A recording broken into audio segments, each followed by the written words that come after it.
Good morning. Welcome to OTBAM on this beautiful St Stephen's Day. I hope you've had a lot of great Christmas. In what has been a fantastic year, I feel here. Anyway, you may realise that this is probably it will be pre-recorded. This anyway. You may see my guest who's with me this morning, Johnny Ward.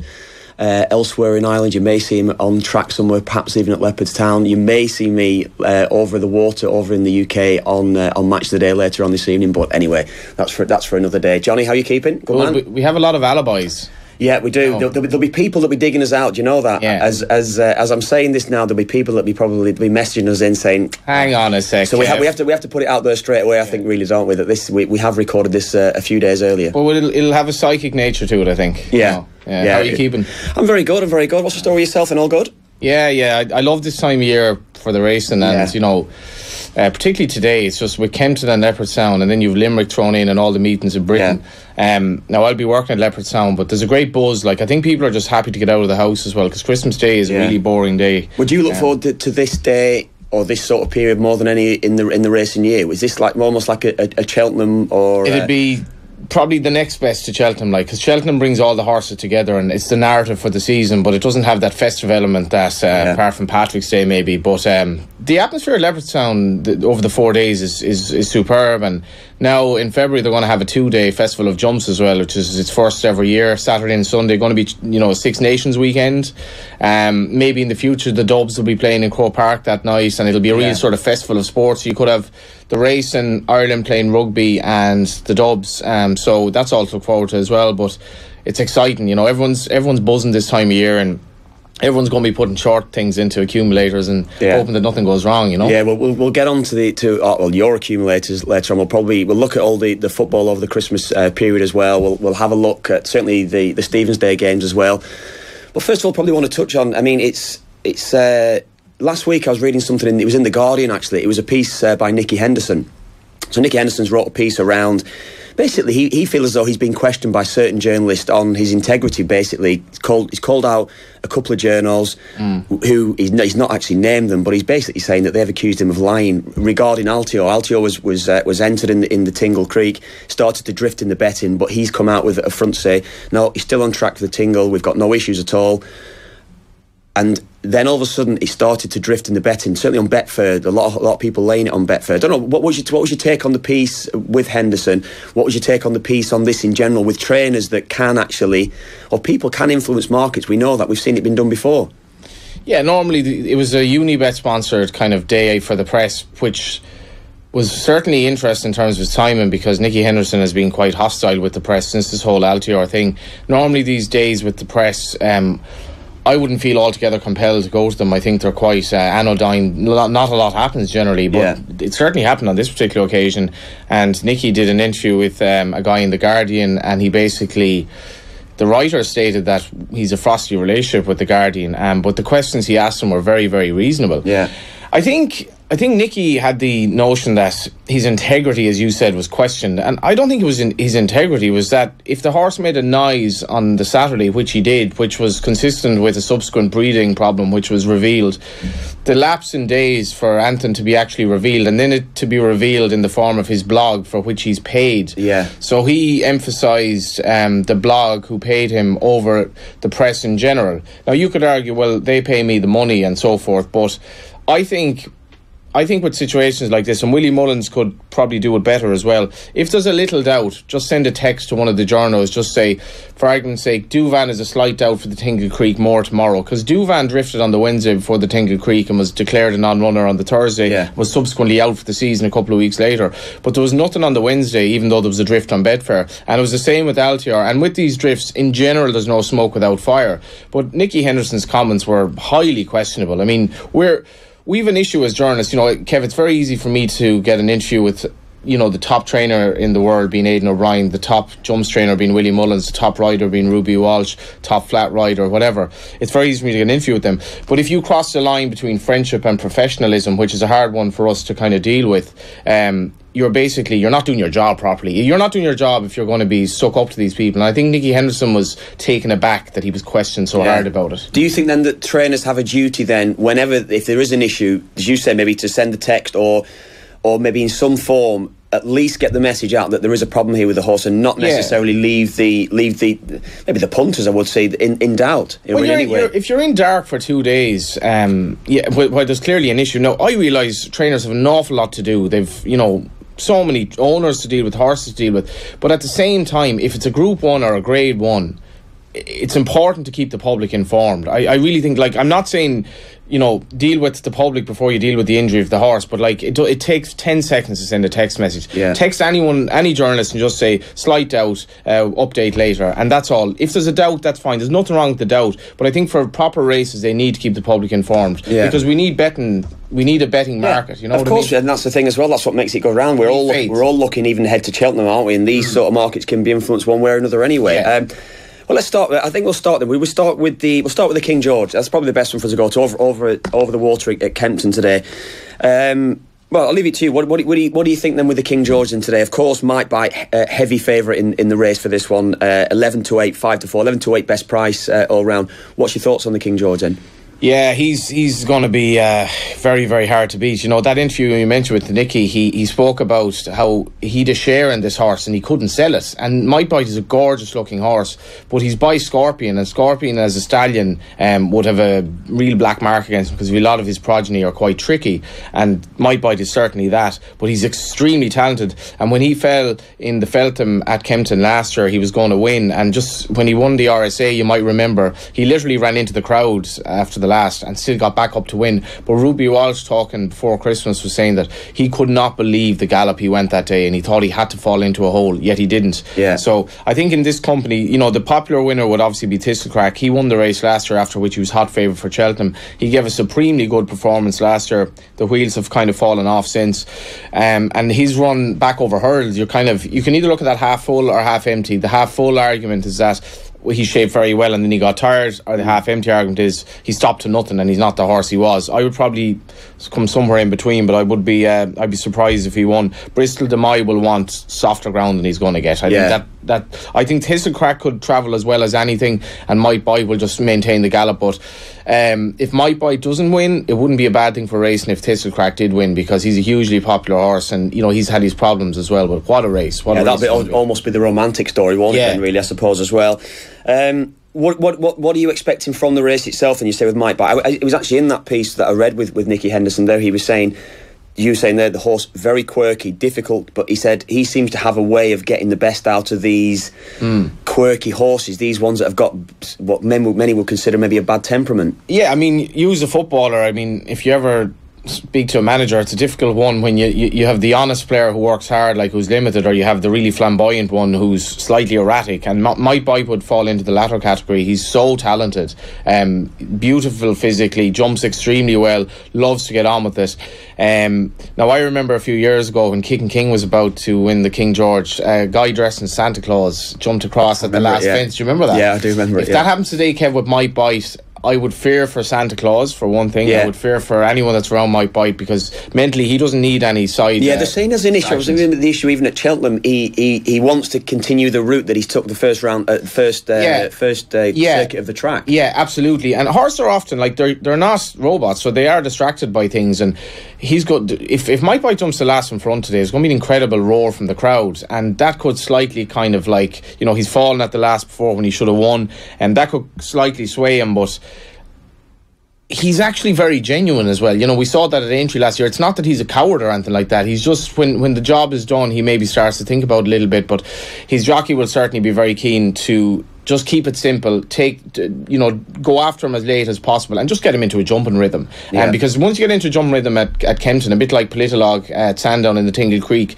you're at immediate advantage, and I think he'll be very hard to catch. And the Gold Cup betting after today, we'll see York Hill and Size and John later in the week, is going to be compelling. So is it worth having a bet on Mike Bite then for the Gold Cup before this race, do you think? I'd struggle to see him win the Gold Cup unless he wins today. I know he's had a fairly light season so far, but yeah, I think so. Often there's an overreaction as well, so your odds are going to be slashed. Thistlecrack was I think he was 4-1 into even money this day last year after he won. Didn't even run the Gold Cup. Yeah. So I would say bet him now. But you have York Hill to worry about. Yeah. So Mike Bite for you is what you're saying then in this one, I suppose. Then. Have you been to Kempton? No, I've never been to Kent. Yeah. Well, it's one of the tracks I wouldn't have been to. It's on the way out, like, so supposedly. So that's going to be a sad thing, if days like this are gone. But I know. That's the one. So what about the rest of the Christmas period in general then for you? Anything at all today then that you would fancy? Well, Bouverdare, he's another for our kind of certainties accumulator with a few of the home teams in the football today. This is a gorgeous horse, and just some of the betting before Christmas brought him into favourite above Faugheen for the champion hurler, so that's saying a lot. Strange enough, he actually came from chasing to go back hurling, which is quite unusual, but he's looked flawless, really. He jumps so well. Today isn't going to suit him down to the ground. He's going to have a small field, but he's going to go off maybe 5-1 on. If you want to do a champion hurdle Gold Cup double, if you like Might Bite, I would say do it now, because he should win on the bridle today. But he's a very exciting horse, and later on in the week, the Size and John battle against York Hill at Leopardstown is going to be. We spoke about Might Bite. Now, Kev, Might Bite and York Hill could end up in the Gold Cup together, and they're two very, very quirky, talented individuals. Yeah. One of them wants to go that way, and one of them at Cheltenham went the other way. So if they meet like that, who knows what's going to happen. But if they jump the last together and York Hill gets home, Ruby Walsh will be back then. He's obviously out for Christmas. Yeah. You'll see him on the TV maybe, but York Hill has so much ability. But Size and John is a Gold Cup holder. He's very straightforward. York Hill takes a hold, he jumps left, he can stop in front, but he's such an engine. And if the two of them do clash at Leopardstown as we expect, the crowd will be huge. Like, people do still want to see these horses run against each other. We haven't seen Duvan and Altier run against each other. We may never will at this stage, but that clash is without a shadow of a doubt the highlight of the Christmas. Yeah, so that's obviously at Leopardstown, as you say that anyway. So anything else then at Leopardstown that does take your fancy with? Well, maybe have a look. You've got an accumulator sorted over the Christmas time yourself, and anyway, do you want to give us a bit of a little bit on your... I'm going to put in the football teams in this. No, well, I'll tell you what, we'll have a look at the football. We'll keep the race and the football separate, but okay. We'll have one hell of an acca if we're putting the football teams in as well. Not at the prices I have. I mean, these things, my mother could pick them, but let's say for the Leopardstown Kempton sort of accumulator, and this is a bit of the mug nature as well, but we're going to go for a footpad tomorrow, or rather today, in the Arkle, the Race from Post Novice Chase. We're going to go with we have to go with Bouverdare. Yeah.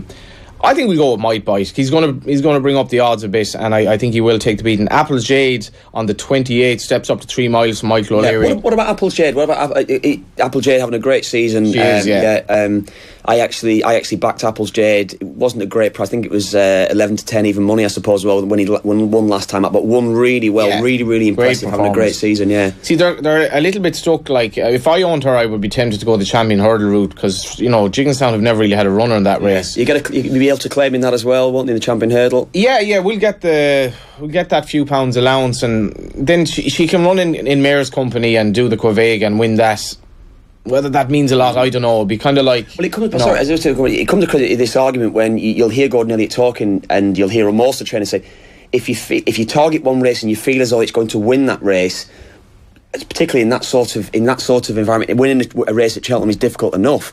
Yeah. What do you do then? Do you take that risk, and do you want? If said you've owned horses yourself, but what would you do yourself in that position? Would you want to go for the more prestigious race, or would you think, look, that is the one I can win, that's the one I really fancy us to win, I'm going to go for that one? It depends. Like, if it were me, I would go for the most logical race to win, because I don't have 150 million horses. But if I were Jigginstown, I'd want to win the champion hurdle. I mean, they've won the Mayor's race last year. I would prefer to look for the more prestigious race, but maybe they think in their heart of hearts she's not good enough to win it. So the step up to 3 miles is very interesting, because if she were to win the race really well at Leopardstown, would they be tempted to go for the Stayers hurdle at Cheltenham, which is a race that's very muddied at the moment, which she would probably be favourite in if she ran in, actually. But I was really impressed with her, Kev, when she won on her seasonal return at Ferryhouse, because she really had strengthened up physically. She looked really, really strong, and she's quite a bull of a thing. And she'll obviously be taking on Nicholas Canyon. Nicholas Canyon, he's a bit like the opposite to York Hill. He jumps out to his right, so Leopardstown isn't really going to suit him. I think she'll take a lot of beating. So we're adding her in. If you're still taking notes of this, we're going to say... We'll probably put this up on the website as well. We'll stick this up on the website. We'll put in Faugheen, Footpad, Bouverdare, Might Bite, and we'll obviously put in Apple's Jade. That'll actually pay quite well over the 2 meetings, and we'll put in Min as well in tomorrow's... Stick any more in there? Paddy's. Yeah. Stick 4 or 5 in there as well. You remember this? Then. Remember going back in the days when you're in the betting shop and you're like, you have in your head, you have your 4 or 5 teams, and you add it up, and you're like, well, get me for my tenner.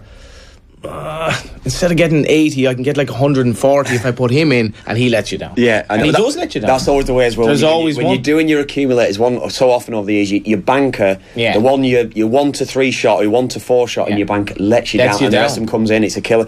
Obviously, get him in. You're lucky 72. You're lucky. Absolutely. You're Goliath and all these things, but and spare a thought, by the way, for the people working in the betting shops this time of year, because they are flat out, like, it's kind of like working in Cheltenham. It's just madcap, and they have to do it in unsociable hours. But we'll go with that. So we'll go with Faugheen, Apples, Jade, Min, Bouverdare, Footpad, and My Bite. That's a 6-timer. That's a crack. I mean, we do have some great racing. We've got some brilliant racing over this time. Will you be racing?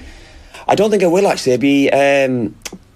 I may be able to. If I come back over, which is a possibility, I may be getting back over at some stage between now and New Year. Then I may do. I'll see what the story is. I'll see how it's going to go. I'd like to. I've never been to Kent. I've always one of them. I would have liked to have gone to the King George.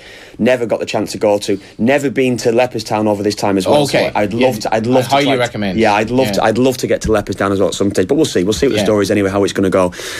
So that's Johnny's acca in there anyway. We will move on to the football. This is maybe something I can contribute a little bit more to. I do like me racing, but you're going to make me feel a bit ashamed. No. I can actually put me worth in on this one anyway.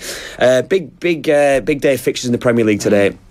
Tottenham, Southampton, Bournemouth, West Ham, Chelsea at home to Brighton, Huddersfield at home to Stoke, Man United v Burnley, Watford, Leicester, West Bromwich Albion against Everton, and Liverpool against Swansea. I will start at the top as well with Tottenham. You see, you follow it all, don't you, as well? But Tottenham, it's one of those things with Tottenham, isn't it? They disappoint you at times, particularly when they've got to a level and you think they're going to kick on, and it's just not happened for them, has it? No, it hasn't. And I suppose the games against Man City were really the telling ones this year compared to last year. But I was disgusted in their discipline. I don't know where this came from. Dele Alli and Kane, the tackles they put in that game, they were two absolute shockers, you know. I would. Ali in particular was look. I have slight sympathy for Kane. The Kane, it's just one of those. It was a bad one. Don't get me wrong, but it's getting away from a bit, and he's just gone and lunged at the tackle. I've probably been there myself at times, but Ali, that was cowardly. It happens too often, doesn't it, with Ali? That's absolutely. The thing now. And it's definitely like once bitten. If he's done that 2 or 3 times, we've seen him do it a couple of times. You knew that there was a little bit of intent there. To be fair, Kev, though, I do think that the Man City team, in fairness, they're really, really good. And we saw Ken Early's article about like how would they compare to, like, obviously defensively they're not, you know, the Mae West at times, but you can kind of get away with that as well if you have the ball enough and you can basically dominate the kind of the pattern of the game, which they do. Your defence almost isn't as important. But Spurs are. You're looking beyond Man City, and it's kind of a bit of a muchness, sort of 3 or 4 teams there. I must actually say as well, this is actually live on Off the Ball today with Nathan and Damien Lynch. This is live commentary from 12:30 as well. Damien Lynch doing the bit of Premier League. He's on there with Nathan today, so good analyst as well. Yeah, very good, excellent actually. Yeah, very good. But I don't know. I mean, where do Spurs go from here? That's the point. I think you're right. I mean, you mentioned Dele Alli there. We've not really talked about him on Off the Ball over the last week really, but Ali's an interesting one. He's got a new agent. He's got George Mendes. George Mendes, of course, Jose Mourinho's agent, Cristiano Ronaldo's agent. The only reason you get George Mendes, he comes on board, you use him as an agent, is to get a move. It's a simple fact. No matter, Tottenham fans won't like it, but you get George Mendes for one thing and one thing only. He's obviously been tapped up one way or another. George Mendes gets moves. He initiates moves. He gets the moves. He brokers them. So the one thing I'd say with this one, in him getting it, I wouldn't be surprised if Ali now, maybe not January, it might be a little bit too early for him to get away and Tottenham won't be happy, but I think we'll see more and more on Dele Alli in the next 6 months towards the summer transfer window around the World Cup, him getting away. And his form has been poor. He certainly seems to have got into his head around the talk of a transfer, new deal, whatever it's going to be. I can see it happening to get away. I think as well, I think that the tackle that he did in that game is kind of consistent with a player whose mind really isn't on what it should be on, because that was premeditated, and it's like, but I suppose if you're going for the banker, you'd still expect Spurs to do it. I think Spurs will win that one anyway. Our second game and Off the Ball today as well is Manchester United against Burnley. Dave and Keith Andrews will be at that from 3pm, 3 o'clock commentary on that one as well. I'll stick with Man United as well because of course there are featured games today. Man United lost against Bristol City in the Cup. Now, Does it matter? No, it doesn't matter. But the one thing I would say is the team that's on the pitch at the end, Johnny. Now, the calibre of players they've got on the pitch at the end, they've got a Pogba, they've got Lukaku, they've got Rashford, they've got Martial. Of course, Ibrahimovic starts the game as well. They've got a side. If that's Man City and they're playing the so-called second string, what are they doing going to Bristol City? They're probably winning handily enough, 2 or 3-0, aren't they? Man United don't seem to have that in them, do they? They don't seem to be able to go on. If they do make the changes, they not seem to be as consistent as they perhaps should be. But they don't have a cohesion.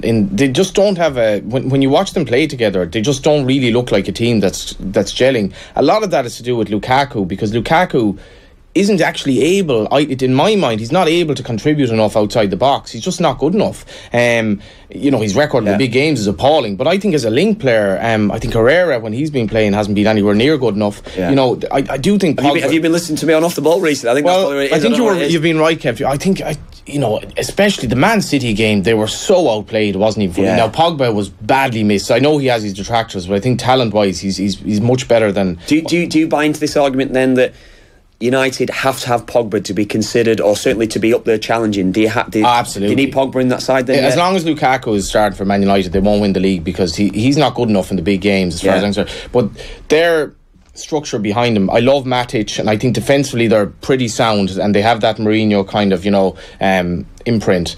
But it's from there up when you're playing, and also as a player, and you're able to tell this, when you're playing against Man City and you're outplayed like that, confidence wise, that can't be good for you. They were battered, absolutely battered. And I'm with you on the Lukaku issue. Lukaku would constantly talk about his goal scoring record in general across this season has been quite good. He's got a decent enough record, but his contribution, as you say, maybe in those big games, I think it's been extremely poor. I'm with you totally on that one. His link-up play is the one thing I think it's not good enough. It breaks down. If United are going to play deep and they're going to sit and try and counter against teams, you need a centre forward that's going to hold the ball up, and he isn't doing that. Simply isn't doing that. He'd look at his record. I think I'm right in saying it was 30. I think he scored 31 in 39. It might be 32 in 40 now, actually, against the teams outside the top 6. And I think he scored 4. Since the start of last season. He scored 4 against top 6 teams in probably, I think it's about 18 games or whatever it'll be, 16.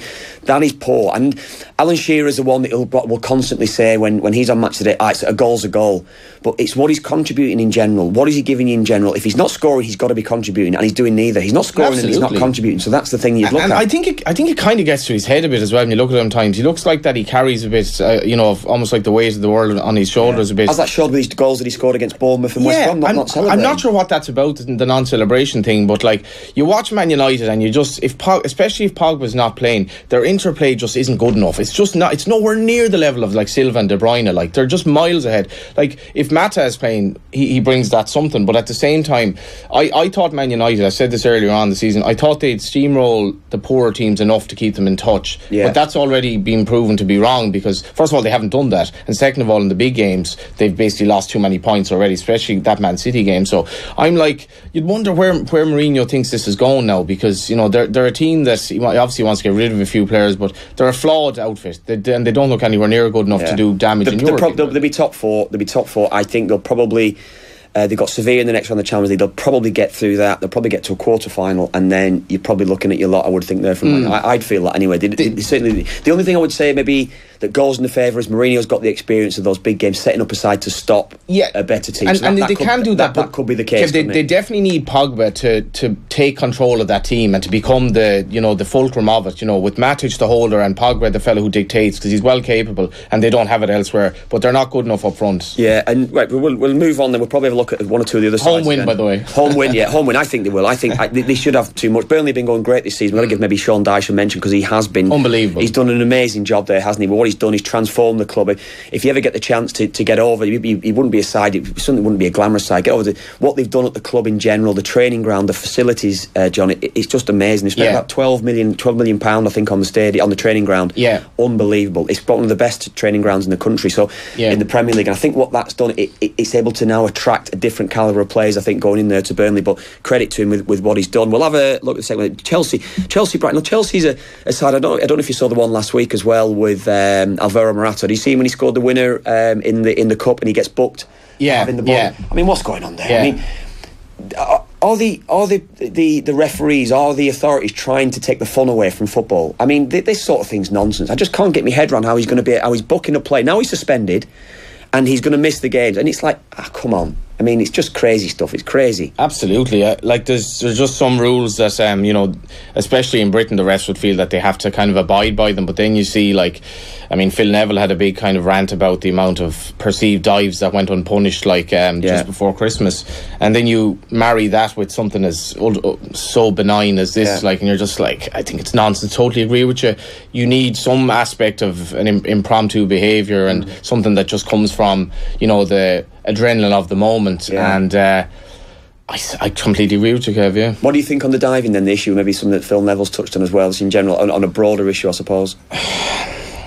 That evening in question, you weren't obviously there, but it was himself and Jermaine Genas. And Genas made a good point. It's kind of like in court. It's hard to prove this, and even some of them he might slightly disagree with Phil Neville on them. But if there's a blatant dive, I would be all for 8 to 10 game ban. Absolutely. That's severe, do you think? Absolutely. I think it's.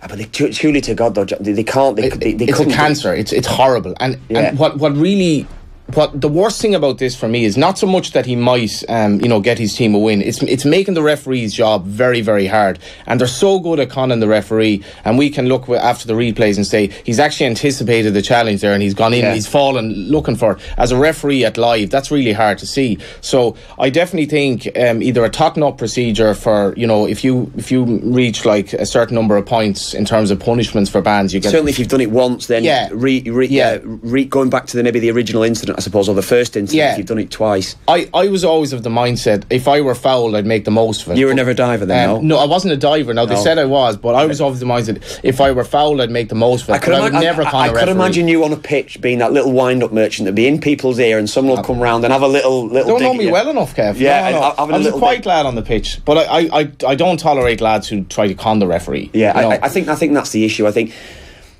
I don't know what the FA or what the Premier League can actually do around this. It's just, are you going to punish everyone across the board, which probably should be done. I'm probably with Phil. I'm leaning towards Phil Neville on that one anyway. Just because someone has won his team a penalty, someone outside the penalty area does it and just basically might get a yellow card, he gets no ban. Yeah. I think you might need to put something across the board. He'd say, tell you what, if you're diving, we're going to give you, I wouldn't go severe as that, but at least a 1-match ban or 2-match ban. Get it in place now. Get it done. And well, there are two things. If you had a kind of a league table of lads who'd been totting up points for doing this stuff, it would be quite compelling. But here's one for you, right? If you're managing a team and your player is kind of gone in a tackle in the box and he's the option of stand on his feet or going down, this is where it gets kind of dodgy. Yeah, so what's your advice to him? I think, in general, probably I'm probably what you're saying there. I would have taken the contact, and if I was playing myself actually in that moment, taken the contact. Yeah, if you're in the penalty area, I think you have to go over because in many respects, if I'm looking at, I would have played for sides at times that would have been struggling against relegation. That could be the difference between staying up and getting relegated. And in fact, then it means so much to the club in general. There'll be redundancies. I think when you're in a club and you're in a football in that environment in the club, the whole staff around the place become like family in many respects. If someone's losing the job, and I think you might be different to a lot of pros in that regard, though. You made a point of that. Well, I think it is, and I wouldn't necessarily say I would go. I certainly wouldn't be diving. I'd like to think that I wouldn't have gone down. But if I felt the contact, I'm going over because I know for a fact this could mean a lot to our club in general, particularly when it's getting to the last stages of the season. That's where you may see one or two more of these incidences coming about. Yeah. So I think it's got a bigger issue. But the diving itself, and we saw it. I was at the Leicester game the other week when Ndidi was actually sent off, second yellow card, clear one. It was a shocker. It's right. It was a shocker. And it looks bad, and it's influencing the kids because all our kids are watching it now. They're all growing up in this sort of, as you say, maybe this you say as maybe a disease that's within the game. That it's manifesting across all levels now of football. It's coming across, and it's wrong. And it wasn't always there. Like when I was playing as a kid. As a kid with me, it was never really an issue. I have to say that it was too physical in many respects, but there was an honesty to it that is complete. This is bereft of honesty, But I think you do have to try to give the example to kids that you're a bit of a loser if you do this. Yeah, well, we've gone off on a bit of a tangent. We'll go back to the Chelsea one as well. It's still Christmas. Yeah, it is. It's still Christmas. We're still enjoying the Stephen's Day period here as well. Pile on the pounds, by the way. Pardon? Going to pile on the pounds this Christmas? I was out last week, had a few beers last week, so I've enjoyed that. So I think over this time, I think I can take it easy and keep the head now as well. But just in relation to Chelsea, see, Chelsea are a funny one at the moment as well under Conte. I think for so many of the Premier League sides now, outside Man City, it's almost as if it's about the Champions League now. You might have to concentrate on the Champions League because it does look over, doesn't it? What do you think with Chelsea? Chelsea got a great game against Barcelona in the Champions League. Today they played Brighton.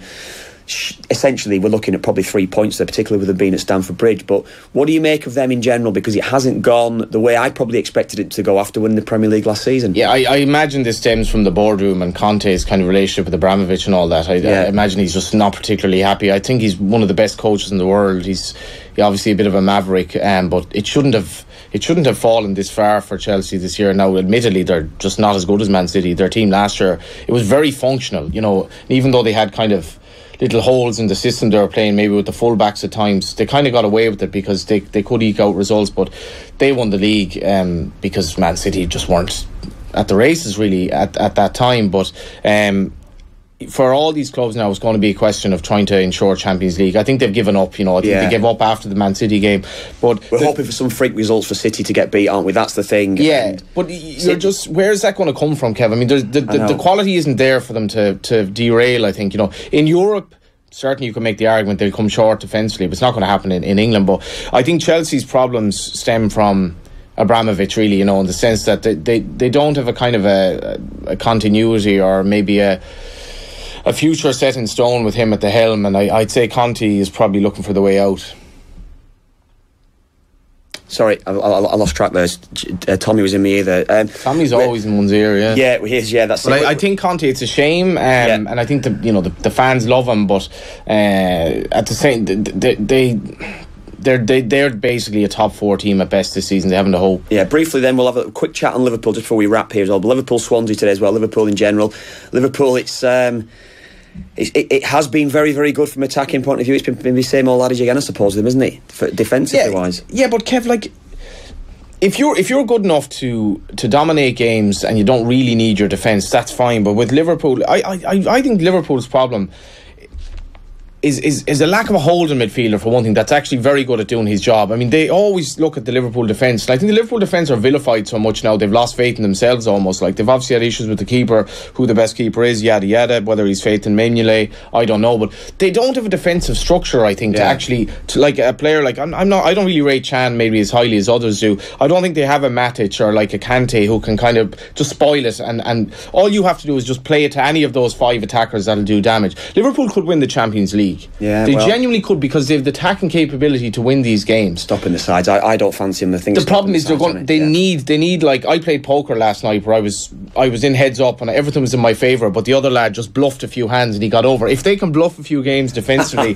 like they were 3-0 down against Milan back in the day, they're actually good enough because their talent going forward is just so good. Like they're up there with the best going forward. So let's hope Liverpool don't mirror your poker skills. Is that what it is then? Yeah, absolutely. We'll have a little quick, before we wrap up, we'll just have a little look at the treble. Have you got anything for your treble today? Footballing treble. We've got your acca. We've got your racing acca. We'll put that up on the website. If you missed that early, what are you looking at? I tell you what, I'm gonna, because it's too obvious the ones I put in, so I'm gonna make it slightly left field.